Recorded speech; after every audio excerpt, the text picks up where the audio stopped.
તો જો શું કીધું છે ભાઈ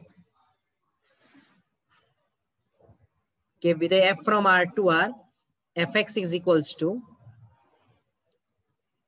x plus y equals fx plus fy હોય, f1 is equals to 2 હોય અને g of n equals to summation k equals 1 to n minus 1 f of k હોય અને g of n is equals to 20 હોય તો તમારે n ની value શોધવી છે. હવે એટલું તમને ક્લિયર થઈ જાય કે જે આપણે લાસ્ટ સેશનમાં પણ ડિસ્કસ કરેલું. Just a minute. હા, સો અહીંયા આપણે જેમ લાસ્ટ સેશનમાં એવો ક્વેશ્ચન જોયેલો હતો તો અહીંયા f of x plus y પરથી fx plus fy આપ્યું છે. તમને યાદ હોય તો લાસ્ટ સેશનની અંદર જે ક્વેશ્ચન હતો ને એમાં x plus y equals fx into fy હતું, સમજો. અને એના પરથી આપણે ફંક્શન એઝ્યુમ કરેલું હતું 2 raised to x ઓર કોઈ બી એક્સપોનેન્શિયલ ફંક્શન. પણ અહીંયા એવું નથી, અહીંયા એડિશનની સામે એડિશન જ થાય છે. એટલે અહીંયા તમારે કોઈ ફંક્શન એઝ્યુમ કરવું હોય, રાઈટ, કરેક્ટ, ઓકે ફાઇન, તો તમારે થોડું વિચારવું પડે. અધરવાઇઝ મેથડ તો છે જ આપણી પાસે. ચલો તો હિયર અહીં gn is equals to, ચલો k equals to 1 થી સ્ટાર્ટ કરીએ તો તમે f of 1 plus f of 2 plus f of 3 બરાબર, જતા જતા છેલ્લે તમે n minus 1 પ્લસ કરીને. હવે સમજો તમારી પાસે ઓલરેડી f of 1 ની વેલ્યુ 2 છે જ, તો આપણે અહીંયા 2 તો મૂકી દઈએ. સવાલ એ થાય કે f of 2 કઈ રીતે ફાઇન્ડ આઉટ કરશો? તો બોલો f of 2 માટે તમે f of 1 plus 1 મૂકી શકો અને એને બદલે તમે f1 plus f1 મૂકી શકવાના છો, હા કે ના? તો f1 plus f1 મૂકવાથી તમને આન્સર મળી જશે 4. પછી એવું જ f3 હોય તો એને તમે f1 plus 2 લખી શકો, તો એ તમારું f1 plus f2 થયું, તો 2 plus 4 એટલે આન્સર 6 થઈ જશે. સમજો. તો હવે તમને એક પેટર્ન આમાં મળે છે, બરાબર. સો એક શું પેટર્ન મળશે કે 1 પર આન્સર 2 આવ્યો, 2 પર આન્સર 4, 3 પર આન્સર 6. તો આ તમારા માટે નોર્મલી કોના ટર્મમાં થયું ભાઈ? હા, આ તમારા માટે બધું 2 ના મલ્ટિપલમાં થયું, હા કે ના? એટલે 1 હતું તો 2, 2 હતું તો 4, 3 હતું તો 6. તો જે n-1 છે એને બદલે ફાઇનલ આન્સર 2 times n-1 થશે. તો બધામાંથી તમે 1 2 કોમન લઈ લો, તો 1 plus 2 plus 3 dot up to n-1 અને gn નો આન્સર ઓલરેડી તમારી પાસે 20 તો છે જ. તો બોલો 10 is equals to, અને આ n ક્રમિક પદોનો સરવાળો, તો n-1 n-1 plus 1 by 2, તો તમને મળી જશે n into n-1 equals 20, ને 20 ને કહેવાય 5 into 4. તો આના પરથી તમને n is equals to શું મળી ગયું ભાઈ? 5 મળી જશે, બરાબર. સો આ પણ ઇક્વેશન થયો.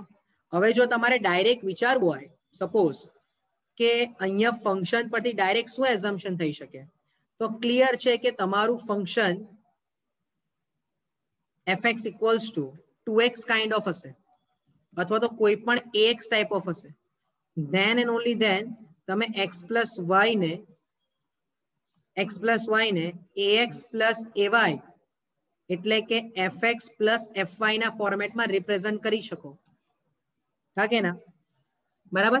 એટલે આ પણ એક એઝમ્પશન તમે વિચારી શકો કે કોઈ લિનિયર ફંક્શન જ હશે, કોઈ લિનિયર ફંક્શન જ હશે કે જેમાં x plus y નું formation x plus y individual ફોર્મેટમાં થયું. તો આ વેથી પણ તમે વિચારી શકો, બરાબર. અને અહીંયા તમને કીધું છે કે f1 બરાબર 2 હોય તો એની વેલ્યુ કમ્પલસરી 2 હશે, બરાબર. આ તો એક પોસિબિલિટી કીધી કે આ પોઈન્ટ ઓફ વ્યૂથી પણ તમારે વિચારવું હોય તો વિચારી શકાય. ઓકે, ચાલો જો આમાં પણ કન્ડિશન તમને ગિવન છે કે f of x plus y is equals to fx into fy. બીજી કન્ડિશન તમને આપી છે summation x is equals to 1 to infinite fx equals to 2, જ્યાં xy belongs to n છે. તમારે f4/f2 શોધવું છે. હવે આ ક્વેશ્ચનમાં અને પ્રીવિયસ ક્વેશ્ચનમાં શું ડિફરન્સ છે? તો કે તમને પ્રીવિયસ ક્વેશ્ચનમાં કોઈક અનનોન ની એટલે નોન વેલ્યુ આપેલી હતી કે ભાઈ f1 = 2, બરાબર. પણ હવે અહીંયા તમે ધારો કે ખાલી આ કન્ડિશનને જુઓ અને ધ્યાનમાં આવે કે સર આના પરથી આપણે એક્સપોનેન્શિયલ ફંક્શન કહી શકતા હતા. હા, ના નથી, પણ કયા પ્રકારનું એક્સપોનેન્શિયલ ફંક્શન? કારણ કે તમે જો a⁻x ના ફોર્મેટમાં કહો તો અહીંયા a ની વેલ્યુ માટે તો આપણી પાસે કોઈ કન્ડિશન જ નથી. સમજો. તો મને છે ને અહીંયા જે આ સમેશન 1 to ઇન્ફાઇનાઇટ છે ને અને ઇન્ફાઇનાઇટ સુધીના ટર્મનું એડિશન છે, સ્ટીલ આન્સર 2 છે. હવે તમે થોડું તમારું માઇન્ડ થોડું કશો ને તો તમને એવું ખબર પડે કે ઇન્ફાઇનાઇટ ટર્મ સુધી પણ જતા જતા એડિશન જો 2 જ થાય છે, આટલો નાનું એડિશન આવે, ધેટ મીન્સ કે આવું ખાલી ને ખાલી ઇન્ફાઇનાઇટ જીપી માં જ પોસિબલ થાય. ખાલી ને ખાલી ઇન્ફાઇનાઇટ જીપી માં જ પોસિબલ થાય જો તમારું ઓબ્ઝર્વેશન તમે ધ્યાનમાં રાખતા હો તો. તો એનો મીનિંગ કે આ તમારો કોઈક ને કોઈક ઇન્ફાઇનાઇટ જીપી નો ફોર્મ થશે. બટ એ ઇન્ફાઇનાઇટ જીપી માં કન્વર્ટ તો કરવું પડે ને તમારે. તો આપણે એક કામ કરીએ, અત્યારે ભૂલી જઈએ કે કોઈ ફંક્શન આપણે એઝ્યુમ કર્યું નથી. તો એમ કહું કે ચલો x ની વેલ્યુ મૂકો. તો એમ કહું કે f(1) + f(2) + f(3) + f(4) up to infinite નો આન્સર 2. અહીંયા આ f(1) ચલો 2 ને બદલે તમે f1+1 મૂકી શકો, 3 ને બદલે તમે 1+2 મૂકી શકો, 4 ને બદલે તમે 1+3 મૂકી શકો. સમજો.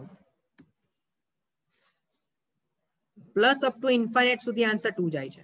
હવે કંઈક ડાયરેક્ટ વિચારીએ. જોજો તમારું 1+1 નો આન્સર શું થશે? f1 * f1 થશે. અને f1 * f1 એટલે f1 નો સ્ક્વેર થઈ ગયો. હવે 1+2 એટલે f1 * f2 લખાય. f1 * f2 ને f2 નો આન્સર f1 નો સ્ક્વેર, તો અહીંયા હું ડાયરેક્ટ f1 નો ક્યુબ પણ લખી શકું. તો હવે તમને પેટર્ન મળી કે આગળ જઈને f4 નો આન્સર f1 ની 4 પાવર જશે up to infinite = 2, right? Okay, fine. તો તમે અહીંયા વિચારી લો કે અહીં અનંત સમગુણોત્તર શ્રેણી બની, અનંત સમગુણોત્તર શ્રેણી બની કે જેનું પ્રથમ પદ a = f(1), સામાન્ય ગુણોત્તર પણ f(1). તો s ઇન્ફાઇનાઇટ સૂત્ર યાદ કરાવી દઉં તમને, a/1 - r. તો એના અકોર્ડિંગ f1/1 - f1 = 2. ચલો તો આના પરથી f1 = 2 - 2f1, તો 3f1 = 2. તો એનો મીનિંગ કે f1 = 2/3 મળી ગયું ભાઈ. અને જો f1 = 2/3 મળે તો માટે f2 પણ મળી જાય 2/3², અને f4 પણ મળી જાય તો કે 2/3 ની 4 ઘાત. તો માટે જો તમે f4/f2 વિચારવા જતા હોય તો 2/3 ની 4 ઘાત ના છેદમાં 2/3 નો સ્ક્વેર, હેન્સ ફાઇનલ આન્સર તમારો 2/3 નો સ્ક્વેર એટલે 4/9 થઈ ગયો. કરેક્ટ. બોલો ચાલે ભાઈ? એટલે આ પણ ઉપર જેવો સિમિલર ક્વેશ્ચન જ થયો, બટ થોડી કન્ડિશન ડિફરન્ટ થઈ. બરાબર? ચલો નેક્સ્ટ ક્વેશ્ચન પર જોઈએ. સમજો. જો તમને કીધું છે કે fx જે છે x+4 અને 1 - x -log x with base 2 ના વિસ્તરણમાં ન્યૂનતમ પૂર્ણાંક ખાલી જગ્યા છે. તો હવે આનો ઇનડાયરેક્ટ મિનિંગ શું કહેવા માંગે છે? વિચારો જરા કે fx = √x+4 1 - x -log x with base 2 ના વિસ્તરણમાં ન્યૂનતમ પૂર્ણાંક ખાલી જગ્યા છે. તો આનો બેઝિક મિનિંગ શું કહેવા માંગે છે? આમાં શું શોધવાનું છે આપણને? વિચાર આવે કઈ? સમજો. પહેલા તો તમને એટલું સમજમાં આવવું જોઈએ કે અહીંયા તમારે વિસ્તાર શોધવાની વાત કરી છે. તમને એવું કીધું છે કે આના વિસ્તરણમાં ન્યૂનતમ પૂર્ણાંક, અને વિસ્તરણમાં ન્યૂનતમ પૂર્ણાંક એટલે fx belongs to something. તો એનો ન્યૂનતમ આખો જે વિસ્તાર હોય એમાં ન્યૂનતમ પૂર્ણાંક કેટલો મળશે એ તમારે ચેક કરવું છે. સમજો. હા કરેક્ટ. અને વિસ્તારની વાત કરવા માટે મારે સૌથી અગત્યનું શું તો કે મને પ્રદેશ ખબર હોવી જોઈએ. તો ચાલો પહેલા આપણે પ્રદેશ શોધીએ. પ્રદેશ માટેની મને એવી કન્ડિશન ખબર છે કે જ્યારે બે વિધેયના સરવાળા બાદબાકી ગુણાકાર ભાગાકાર થતા હોય તો પ્રદેશ કેવી રીતે મળશે તો કે મારે બંનેના ઇન્ડિવિડ્યુઅલ ડોમેન્સ ફાઇન્ડ કરવાના અને એનું શું કરવાનું ઇન્ટરસેક્શન લેવું પડે. તો સૌથી પહેલા આપણે આ વિધેય માટે જો ચર્ચા કરીએ તો આપણને બધાને જ ખબર છે કે વર્ગમૂળની અંદર હંમેશા ધન અથવા ઝીરો વેલ્યુ પોસિબલ છે. હું મારી સરળતા માટે માઇનસ સાઇન કોમન લઈ લઉં તો અહીંયા લેસ ઓર ઇક્વલ્સ ટુ 0 બનશે. તો હવે તમે સીધું જ વેવી કર્વ મેથડ યુટિલાઇઝ કરો તો આ ફંક્શનના કેટલા ઝીરોસ છે તો કે 2 ઝીરો -4 અને 1. સમજો તો -4 થી 1 માં લેફ્ટ સાઈડ બંને માઇનસ એટલે પ્લસ તો માઇનસ અને પ્લસ તો ટૂંકમાં ફર્સ્ટ જે ફંક્શન છે એના પરથી x ની વેલ્યુનો અંતરાલ શું આવ્યો તો કે ભાઈ -4 થી લઈને 1 ની વચ્ચે મળશે. અને બીજું જે ફંક્શન છે તે log છે. તો log માટે તો ક્લિયર આપણને ખબર જ છે ને કે x માત્ર ને માત્ર ગ્રેટર ધેન 0 જ હોય. તો હવે તમે આ બે ફંક્શન ડોમેઇન જે મળ્યા તમને એ બે ડોમેઇનનો તમે ઇન્ટરસેક્શન વિચારો તો માટે વિધેયનો પ્રદેશ શું આવશે તો કે ઓપન ઇન્ટરવલ 0 થી ક્લોઝ ઇન્ટરવલ 1. એટલે હવે તમારું જે બી વિધેય છે ને એ માત્ર ને માત્ર ઓપન ઇન્ટરવલ 0 થી ક્લોઝ ઇન્ટરવલ 1 પર જ ડિફાઇન થાય. પ્રદેશ આવી ગયો. હવે થોડું મગજ એમ દોડાવો કે જો તમને fx નો મહત્તમ આન્સર જોતો હોય બરાબર સોરી ન્યૂનતમ આન્સર જોતો હોય તો કમ્પલસરી log નો આન્સર મને મહત્તમ જ જોઈશે ને. જો હું લખું એટલે વધારે ખબર પડે કે અહીં fx ના ન્યૂનતમ મૂલ્ય માટે log x with base 2 નું મૂલ્ય મહત્તમ જોઈએ. બહુ સિમ્પલ કોન્સેપ્ટ છે ભાઈ આ તો. કારણ કે તમારી આ વર્ગમૂળની સંખ્યા તો ધન જ થવાની એ ધન સંખ્યામાંથી કોઈ ચોક્કસ સંખ્યા બાદ થાય છે. તો જેમ જેમ બાદ થતી જશે તેમ તેમ એ કિંમત ઘટતી જશે. ઘટતા ઘટતા મિનિમમ ક્યારે આવશે જ્યારે log નો આન્સર મહત્તમ બને. હવે તમે બોલ્યા પ્રદેશ 0 થી 1 તો બીજું 0 થી 1 માં log જે છે એ વધતું વિધેય થશે. હા કે ના. તો log x with base 2 નો મહત્તમ આન્સર ની મહત્તમ કિંમત x બરાબર 1 આગળ જ મળે. સમજો ભાઈ સમજાવવા માટે બધી વસ્તુ ડિટેલમાં લખું છું. તમે ખાલી log x with base 2 નો ગ્રાફ વિચારો કોઈ આવો જ ગ્રાફ હશે જેનો આન્સર 1 પર એક્ઝેક્ટલી 0 ને 0 થી 1 માં એનો જવાબ ઋણ મળતો જશે. તો હવે તમે ઓબ્ઝર્વ કરો કે 0 થી 1 ના ઇન્ટરવલમાં log નો આન્સર ઋણ હોય તો માઇનસ માઇનસ પ્લસ એની કિંમત તો ગ્રેજ્યુઅલી ઘટતી જવાની. બરાબર. કારણ કે જેમ જેમ તમે log વધારતા જાવ છો તેમ તેમ તમારું મૂલ્ય શું થતું જાય છે વધતું જશે. બરાબર. તો મેક્સિમમ વેલ્યુ જ્યારે આવશે તો એ કઈ હશે તો કે કમ્પલસરી આની કિંમત મારે કેવી લેવી પડશે 0 જ લેવી પડશે. કારણ કે આપણે બોલ્યા કે log પોતે ઋણમાં જવાબ આપશે. હવે જો log ઋણમાં જવાબ આપે અને માઇનસ માઇનસ પ્લસ થતા થતા કિંમત વધતી જાય તો જ્યારે 0 પર આવશે એટલે કે x ની કિંમત 1 હશે ત્યારે log નો જવાબ 0 ત્યારે આમાંથી તમારી મેક્સિમમ વેલ્યુ બાદ થઈ. એનો મીનિંગ કે x બરાબર 1 આગળ જ મળે તો માટે fx નો ન્યૂનતમ આન્સર और fx ની ન્યૂનતમ કિંમત પણ x બરાબર 1 આગળ જ મળશે.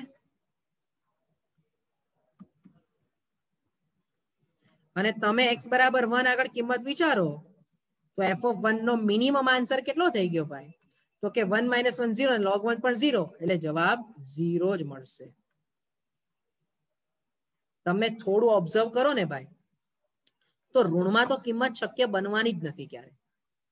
કારણ કે જે ડોમેન તમે 0 થી 1 લાવ્યા એ 0 થી 1 માં આ વર્ગમૂળ તો પ્લસ જ થવાનું અને log ઋણ એટલે માઇનસ માઇનસ અહીંયા બી પ્લસ, એટલે આખો જવાબ ધન જ મળવાનો. પણ એક જ પોઈન્ટ એવો હશે કે જ્યાં એનો જવાબ 0 હશે. એટલે મારે જો આખા વિધેયનો વિસ્તાર બી જોતો હોય ને, કોઈ એવું પૂછે કે આનો વિસ્તાર ખાલી જગ્યા, તો એનો વિસ્તાર 0 થી લઈને ઇન્ફાઇનાઇટ, આવું તમે વિચારી શકો. બરાબર? સો હોપ કે આ પણ પોઈન્ટ દિમાગમાં ક્લિયર થયો હોય. તમને આપ્યું છે f ફ્રોમ r થી r, સમજો. અને fx જે છે એ છે x³ plus x² f'1 plus x double dash of 2 plus f triple dash of 3. તમને આવી એક જ શરત આપી દીધી છે અને એના પરથી તમારે f(2) મેળવવું છે. તો પહેલા તો તમને એ એઝમ્પશન કરવાની ખબર પડવી જોઈએ કે જો આ fx ની રાઈટ સાઈડ ક્યુબિક ઇક્વેશન છે તો કમ્પલસરી ની લેફ્ટ સાઈડ પણ ક્યુબિક ઇક્વેશન જ હશે. તો આપણે ધારી લઈએ કે ધારો કે fx is equals to ax³ plus bx² plus cx plus d જ હોય. સમજો. હવે જો તમને જમણી બાજુ ડેરિવેટિવ આપ્યા છે તો તમે ગ્રેજ્યુઅલી ડેરિવેટિવ કરતા જાઓ. 3ax² plus 2bx plus c,